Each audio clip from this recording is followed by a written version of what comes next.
Negative. Paano nangyari yun? Ramdam ko talaga, anak ko si Joel, Alex. Paano nangyari yun? Ramdam ko talaga eh.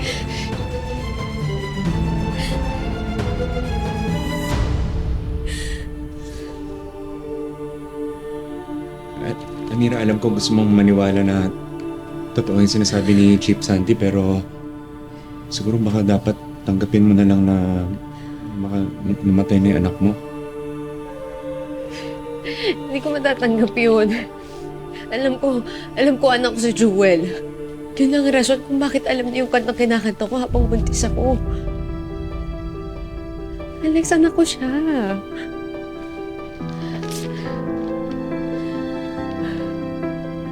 Ayun nga, nagpa-DNA test na tayo. Lumabas na yung resulta. Hindi ko matatanggap to, Alex. Alam ko talaga anak ko si Joel. Alam ko anak ko siya eh. Pag tinanggap ko to, parang pinatay ko na lang ulit yung anak ko. Ano ko siya? Ano ko siya?